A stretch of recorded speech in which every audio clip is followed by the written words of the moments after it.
한동훈 후보를 향해서 나머지 3명의 후보는 배신자다. 누구로부터요? 윤석열 대통령으로부터 배신자다. 이 배신자 프레임을 만들어가는 상황인데 우선 이거 어떻게 보십니까? 일단 나경원, 원희룡, 윤상현 이 세 분이 이제 뭐 배신자라는 프레임을 좀 만들어서 고립을 좀 시키려고 하는데 예. 일단 제일 먼저 지적해두고 싶은 것은 이겁니다. 이 배신자라는 말이 뭘까 도대체? 정치인들은 누구한테 충성을 해야 되는 건가요? 국민이죠. 국민한테 충성하면 예. 되는 거잖아요. 그게 유일한 기준이거든요. 예. 이게 뭐 봉건적인 습속이잖아요. 어떤 자기 윗사람한테 충성하고 아하. 그 사람 말을 안 듣는 배신이라고 딱지 붙이는 거. 심지어 윤석열 대통령도 사람에 충성하지 않습니다. 그렇죠. 제가 네. 지적한 게 바로 그거라는 거예요. 윤석열 정권의 그나마 유일한 정치적 자산이 바로 그거였거든요. 사람에게 충성하지 않습니다라고 했던 건. 예. 그걸 갖다 윤석열을 위해 가지고 지금 자기들 충성질을 하고 있다라는 거예요. 아하. 그거 자체가 자기 모순이고 윤석열 정권의 자기 부정으로 나타나고 있다는 점을 좀 지적해두고 싶고요. 지금 저 사람들이 지금 왜 저러냐라고 하면은 여론조사를 했는데 뭐 흔들어 댔는데 그다지 여론조사 결과를 보게 되면 흔들림은 없거든요. 안 흔들린다. 그러니까 과거로부터 지금까지 나오는 그 추세가 계속 지속되고 있는 거고. 예. 또 얼마 전에 보니까 오늘인가 어젠가 그 후원금 모금했잖아요. 예. 그런데 뭐 8분 만에 1억 5천만 원이 삽시간에요. 모였단 말이죠. 네. 그러니까 이재명 대표가 87%로 당대표가 됐잖아요. 예. 그때 모인 후원금이 1억 5천 채우는데 2시간 걸렸거든요. 이번에 딱 8분 걸렸단 말이에요. 8분입니다. 그다음에 재밌는 건 89%가 소액 후원이에요. 아. 그러니까 대부분들이 그러니까 그게 뭘 의미하는 거냐? 팬덤이 이미 형성돼서 끝났다. 팬덤이 작동을 하고 있다라는 겁니다. 예. 다른 후보들 세 보면 그런 팬덤을 가진 후보가 없잖아요. 아. 그러니까 믿을 게 없으니까 누굴 믿는 거예요. 대통령 힘만 믿으려고 지금 하는 거고. 하하. 또는 대통령 그러니까 원처럼 노골적으로 대통령 힘을 업으려는 사람이 있는가 하면은 예. 다른 사람들은 거기까지 못 간다 하더라도 하여튼 대통령하고 그 한 후보의 거리를 벌리는 그런 전략을 취하기 위해서 지금 이런 얘기를 좀 하는 거잖아요. 예. 그래서 또 왜 또 배신이란 말을 들고 나왔을까 가만히 생각해 보니까 이 사람들이 소구하는 게 결국 대통령 지지층이잖아요. 예. 네, 대통령 지지층이고 그 대통령 지지율이 지금 갤럽 기준으로 25% 나왔거든요. 거기에 해당하는 사람들이란 말이에요. 그런데 그 중에서도 또 일부예요. 왜냐하면 대통령 지지층 중에서도 대통령을 지지하지만 동시에 또 한동훈을 지지하는 사람들도 있거든요. 예. 어떻게 보면 인구 전체를 보면 극소수란 말이에요. 10명 중에 1명 정도겠네요. 네. 그런데 당에서는 이 사람들이 터줏대감 노릇을 해왔던 사람인데 아하. 이 사람들이 뭐냐면은 박근혜 트라우마가 있어요. 그러니까 박근혜 대통령이 늘 툭하면 했던 말이 뭡니까? 배신이라는 거잖아요. 그리고 결국 탄핵을 당했단 말이죠. 그러니까 우리 국민들이 일반 국민들이 생각하는 거랑 그 보수 강경 세력들이 생각하는 것 사이에는 틈이 있단 말이죠. 우리는 탄핵은 정당했다고 생각하는데 그분들 탄핵은 부당했다고 생각을 하고 그 당시에 탄핵이 가능했던 게 뭐냐면 국힘 내부에서 그 당시 새누리당이었나? 그 내부에서 그 의원들이 탄핵에 동참을 해버렸거든요. 예. 그것이 자기들이 몰락의 원인이 됐다라고 이렇게 판단을 해버려서 지금 유승민 같은 사람이 아직까지도 발을 못 딛게 만드는 아하. 거잖아요. 그 강한 그 박근혜 트라우마, 이른바 배신 트라우마가 있단 말이죠. 그래서 이 강경 보수층에 편승하기 위해서 강경 보수층에 편승하기 위해서 이 프레임을 좀 끌고 들어왔다라는 거. 더군다나 뭐 한동훈 후보가 지금 윤석열 대통령 탄핵에 뭐 찬성을 하는 의사표명을 한 것도 전혀 아닙니다. 그렇죠. 근데 지금 그게 이제 먹히느냐 그건 아니거든요. 그러니까 한동훈 후보가 나름 또 원칙적으로 잘 대응을 하고 있어요. 예. 그러냐면 우리가 배신하지 말아야 할 것은 국민이다라고 하고 있고 그 다음에 진짜 배신이라고 할 수 있는 건 바로 뭐냐 재창출 못하는 게 배신이다. 그러니까 문제는 뭐냐면 정권을 재창출할 수 있는 후보가 누구냐라는 얘기죠. 너희들은 아니지 않느냐. 예. 라는 거고 정권 재창출 못하면 대통령 어떻게 지킬 거야. 그야말로 진짜 배신이다. 이런 이제 프레임으로 받아치고 있는 거라는 거죠. 그래서 이제 어쨌든 근데 이 사람들이 믿을 건 그 강성 지지층밖에 없거든요. 그 다음에 그 극우 유튜버들이 있지 않습니까? 예. 이번에도 그것 때문에 문제가 된 거 아니에요. 또 다시 대통령이 또 하하. 김진표 전 국회의장의 회고록입니다. 그렇죠. 계속 제가 지적했던 거 아닙니까 여기서 그거 보면 안 된다, 안 배운다. 원희룡 같은 경우에 이제 보면은 뭐라고 얘기하냐면 차별화와 배신은 종이 한 장 차이다.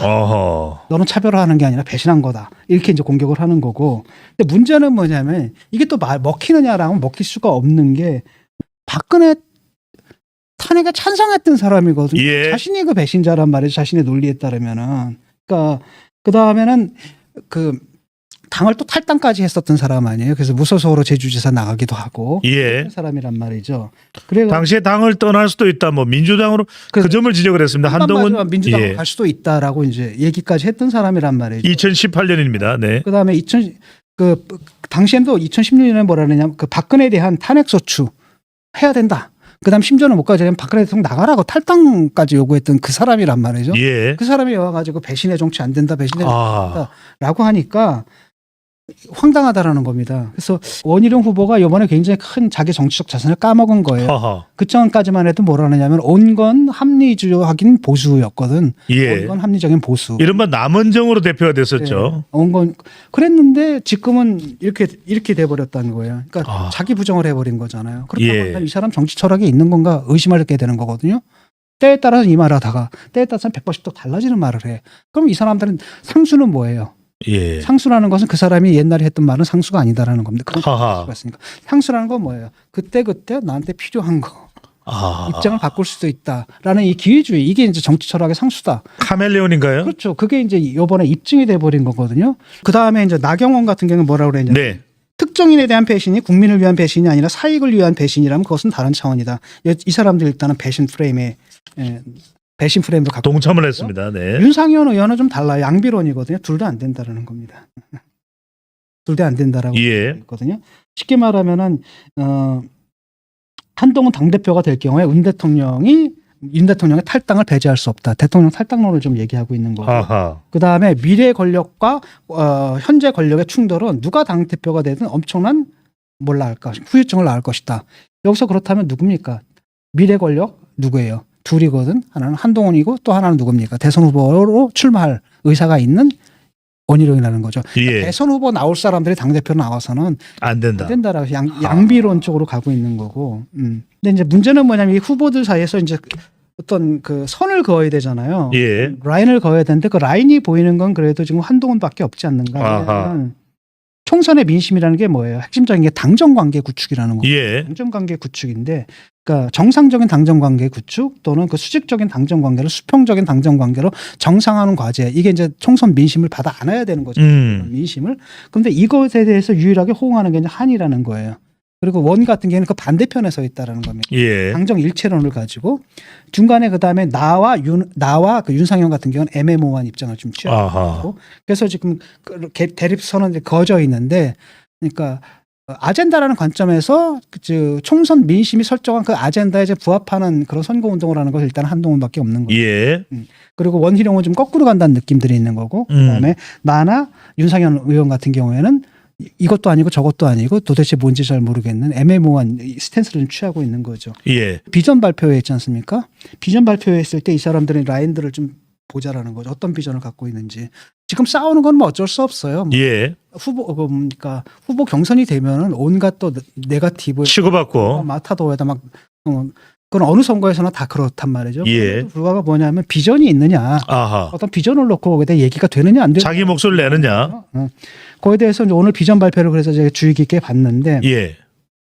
그러니까 원 같은 경우에는 뭐라 하냐면 일단 민생 얘기하고 물가를 잡아야 된다. 그다음에 이제 두 번째 당정 관계를 얘기했는데, 이 당정 관계라는 건 뻔한 거죠. 그 대통령과 일체가 되어야 된다라는 거고. 다만 그렇다면 뭐냐 수직적이 아니냐라더니 쓴소리를 할 수 있는 레드팀을 만들겠다. 이건 약하거든요. 레드팀은 무슨 뭐 당에 무슨 근거가 있어요? 아무 근거도 없는 거고 아무런 힘도 없는 거 만들어가지고. 예. 대통령이 한테 쓴소리한 사람이 없었습니까? 있었죠. 문제는 뭐냐 안 듣는다라는 게 문제라는 거죠. 그러니까 어떤 제도적인 보장이 있느냐라고 했을 때 그런 제도적인 보장이 존재하지 않고 그냥 레드팀 하나 만들겠다. 그럼 그냥 문의라는 거죠. 그다음에 그 레드팀을 누가 해? 해줄 사람 누가 있습니까? 진중권 예. 빨갱이 만들었지? 그다음에 누굽니까? 김경률 빨갱이 만들었지? 예. 누구한테 해달라고 할 거예요? 누가 해주겠습니까? 그다음에 이제 재미있는데 우파 진영을 강화하겠다라고 하거든요. 우파 진영을 강화하겠다라는 거하고, 네 번째도 재미있는 게 우파 시민 단체와 연대와 협력을 계속하겠다 이렇게 나와요. 예. 결국은 뭐냐면은 우파예요, 우파. 아. 이렇게 간다라는 거죠. 강성 보수층만 쫙 결집하겠다는 겁니다. 대통령 중심으로 강성 보수층. 더 오른쪽으로 가겠다는 얘기일 수도 있겠네요. 중도가 없다는 얘기예요. 예. 중도란 말이 지금 없지 않습니까? 그러니까 무슨 얘기를 하는가 하면 정체성 정치를 하는 거예요. 지금. 우파 정체성을 세우겠다. 그러니까 그래서 이제 뭐 진중권이니 뭐 김경률이니 예. 뭐죠. 함은경, 뭐 신지호. 뭐 이런 사람들 공격이 나왔던 거죠. 그런 맥락 속에서. 음. 그러니까 결국은 뭐냐면 이 사람들은 중도와 보수를 충돌하는 걸로 보는 거예요. 예컨대 중도적인 입장으로 가든 빨갱이다. 그러니까 보수로 가야 된다라고 하면 결국은 뭐가 되냐면 고립이 되는 거죠. 아. 그래서 지금 상황이 그래서 벌어진 거 아니겠습니까? 지금 TK가 완전 고립됐잖아요. 지금. 예. 완전히 고립돼 버렸단 말이죠. 그러는 가운데서 원희룡이 원래 갖고 있었던 색채들이 다 빛을 발해버리면서 저게 우리가 알던 원희룡 맞아? 이런 사태까지 좀 돼버렸다는 거죠. 예. 그리고 한동훈 후보도 비전이 나왔습니까? 한동훈 후보 같은 경우에는 그 얘기를 했습니다. 일단은 정권 재창출을 해야 된다는 겁니다. 지금 이게 우리가 문제는 뭐냐 위기의식의 문제거든요. 그래서 정권 창출을 못하고 이번에 총선 보지 못 봤지 않느냐. 아하. 강서보궐선거 총선 다 참패했고 그렇다면 대선도 뻔한 거 아니냐. 그렇기 때문에 뭘 해야 되냐면 정권 재창출할 수를 해야 된다. 그러나 필요한 게 바로 뭐냐면 변화라는 거예요. 하하. 그러니까 변화를 얘기를 했다는 거죠.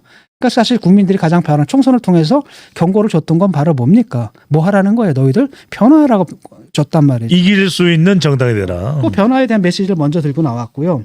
그다음에 두 번째가 굉장히 재미있는 게 원희룡하고 완전 대비가 되는 겁니다. 수도권하고 중도하고 청년에서 매력 있는 정당이 돼야 된다. 중수청입니다. 그렇죠. 이쪽으로 확장하지 않으면 우리는 승산이 없다라 예. 한다라는 겁니다. 그래서 특히 이제 그 젊은 정치인들을 위해서 뭐가 되냐면 당협, 그 말하면 지구당 부활이 안 될지 몰라도 일단 당협 사무실 그걸 부활시키고 거기다 재정 지원을 한다라든지 그 다음에 그 원외 정치인들 후원금을 거둘 수 있게끔 제도적 장치를 마련한다라든지 이런 거고. 그 다음에 이제 세 번째가 뭐냐면 제가 계속 얘기한 거잖아요. 싱크탱크가 없다, 브레인이 없다, 뇌가 없다, 뇌가. 이게 여의도 연구원이거든요. 예. 여의도 연구원을 갖다 이제 만들어내겠다라고 지금 있는 거. 요 정도, 제대로 만들겠다. 요 정도를 얘기하는 거고 딱 보게 되면 이제 원과 한 사이에 뭡니까 노선이 다른 거예요. 하하. 이게 사실 보수의 지금 선을 보여주는 것이기도 하거든요. 예. 하는 그냥 그 뭡니까 원은 그냥 보수 결집이에요. 그러니까 기존의 시스템, 기존의 지지층과 기존의 시스템들을 흐트러지지 않게 결집만 시킨다. 예. 그래서 대통령을 보좌하겠다 이렇게 간다라는 겁니다. 근데 문제는 바로 뭐냐면 그렇게 해가지고 졌지 않느냐. 하하. 졌고 그 다음에 인구학적으로도 이미 그게 승산이 없는 전략이다라는 겁니다. 그 다음에 이제 한 같은 경우는 이제 중도 확장해야 된다는 거고 특히 수도권에서 이기지 못하면 최소한 선전하지 못하면 힘들다라는 거고 중도층을 잡아야 된다는 거고 특히 2030이 이제 청년 세대거든요. 예. 왜냐하면 4050은 이제 민주당이에요. 그건 변하지 않습니다. 이 4050이 지금 60이 됐는데 60 초까지 가는데 이 코호트 효과에 의해서 보수화가 안 돼요. 그냥 그대로 가거든요. 아하. 그런데 저쪽은 뭡니까? 총선 4년마다 100만 명씩 사라지고 있거든요. 하하. 그럼 결국은 뭐예요? 2030의 승부를 내야 된다는데 그런 것들이 지금 원에겐 있어요, 없어요? 없네. 예. 그러니까 저러저러 강경보수, 보수 우파, 시민단, 사회단체 연합 이것들이 2030한테는 그 2030은 완전 극혐이거든요. 완전 극혐인데 이거 가지고 그럼 그러지 않아도 인기가 없는데 한동훈마저도 국힘 소속이기 때문에 한동훈마저도 사실 2030에서 지지가 높지가 않아요. 예. 그런데 이걸 7080 갖고 2030한테 어떻게 다가가냐 아. 이런 문제가 있다라는 겁니다. 네.